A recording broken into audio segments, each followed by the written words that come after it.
What's going on, everybody? This is Death Note here. Today we're going to be reviewing the Guilty Gear Strive beta and my impressions of it. So let's get to it. The character select screen right now. So it's very stylish. Overall appearance is really good. Pops out. We have 7 playable characters right now, each having 2 different colors. They also sort each character into different types. So those different types being balance, speed, power, and tricky.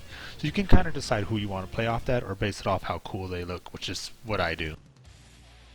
So right now we're looking at the loading screen. It's pretty cool. It's got the bald eagle, flying, taking flight, getting ready. So the animation in this is really amazing. That is probably the #1 thing about this game that everybody loves. Just the animation is just breathtaking. Probably the best animation I've seen in a fighting game. I thought Dragon Ball FighterZ was really good, but this one just takes the cake, honestly. I expect nothing less from the same company, ArcSys. They honestly have been doing a great job with all their fighting games as of late. And I personally would love to see a JoJo's Bizarre Adventure adaptation from them, so wink wink ArcSys. Make it happen. But so this game is really catered towards new fighting game players. I felt nothing was really too difficult about this game. For example, when you get a counter hit on your opponent, it'll display in really big letters, and it actually slows the game down for a second to give you time to capitalize off of that hit. And that was never really a thing in previous games, so that's one thing that I can say. It gives the new fighting game players a chance to get more damage and take advantage of situations like that, whereas in other fighting games, you had to know, hey, that's a counter hit. This actually tells you. A lot of the moves in this game aren't too difficult to execute. You got your quarter circle forward, quarter circle back, half circle forward, half circle back moves to execute, your specials, your dragon punches, your command grabs. It's nothing really too difficult about this game. The roaming canceling in this game looks different. Roaming cancel is when you confirm a hit. You hit somebody, you Roman cancel, and your character will let out a burst of energy, and if it hits your opponent, it pretty much slows them down. A clock will appear above their head, and it'll slow them down, and you remain in normal speed. So you're able to capitalize off of situations and get more damage off of combos just from Roman canceling it, which is a really big part of Guilty Gear. And the way they introduced it here, it seems like they made it a bit more flashy. It's not harder to execute, but it definitely allows a lot of creativity in this game. So that's one of the interesting mechanics about this game. Another thing I like about this game is the soundtrack.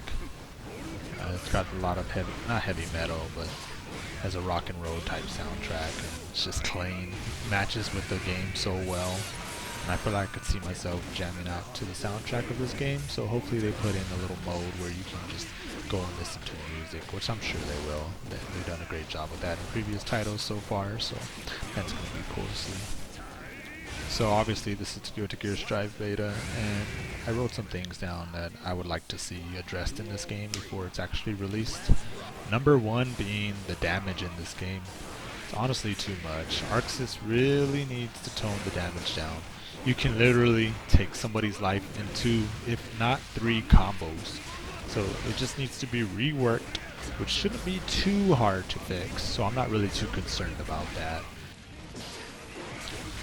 #2, I feel like the movement is kind of slow, and the air dashing could be made faster.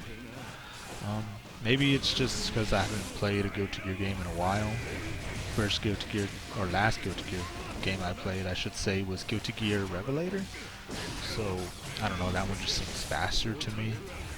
But maybe, like I said, it's probably just been a while. So that's one of my complaints about this game. Make the movement faster, just a tad bit. And I feel like air dashing could be faster as well. And another thing I'm going to say is Soul's Dragon Punch. It can actually be safe when it connects with a mid-air opponent, and if they block the attack, they won't get punished. So I think that could be changed as well to where you have enough time to recover and punish them appropriately. The pushback should be reduced on certain moves, just so you can't just DP block it and then not get a punish off that. I feel like Arcs has been doing that a lot lately, especially like in Grand Blue. There's certain characters who have a DP and can do it, and if your opponent blocks it, they can't punish you, and you, in some cases, you'll get punished. So I think that's a bit ridiculous. And so yeah, I would say just fix that. It just doesn't make sense. The third thing I want to point out is I feel like the burst and slash risk meter should just stay put below the life bar in one spot. Having it move with your health honestly creates a distraction when trying to see where you're at with the risk and the burst meter. I didn't really see the risk get popped too much during my time of play, so I feel like it was just there and not really used. But then again, I didn't pay too much attention to it because there's so much happening animation wise on the screen, so it gets hard to keep track of it, especially when it's moving.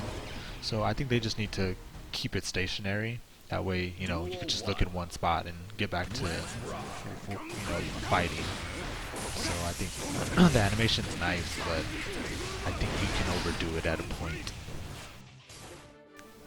Now, the last thing I want to talk about is the online lobby. So it needs to be replaced with something new, or we need to go back to something that we used in the past. It looks like Arxis used all the resources on the actual game and the animation itself, and remembered last minute that they needed to add an online lobby and just work this up on a whim and do it in the game. I like the lobbies are named after rock albums, but other than that, it just needs to be reworked.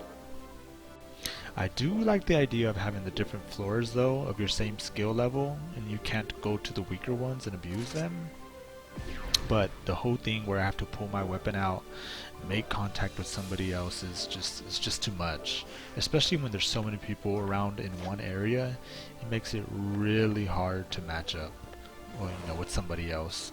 And I kept getting a matchmaking failed message too, so it took me like 30 to 45 minutes to find one game at one point. So it was pretty ridiculous. And I don't know if that was just because the beta servers still need work, or just because there was too many people in one area trying to do the same thing. I would like for them to go back to the arcade cabinet style, where you could just walk up to it, sit down, and someone can sit down next to you and you fight. And just keep it simple. I do like the way you can customize your avatar in the lobby, so maybe they could implement that same thing into the arcade cabinet style. Just have it where you can make your avatar customizable, but this whole 8-bit looking type thing, I would say they need to just rework this whole thing, and I'm pretty sure I'm not the only one who feels that way. It was funny at first, and I honestly thought it was a joke, but turns out it was true, so I think they should definitely fix that. But thank you guys for watching, and that's it for my review of the Guilty Gear Strive beta. I hope you guys enjoyed it, and subscribe and like, and I will be uploading some more stuff, and see you next time.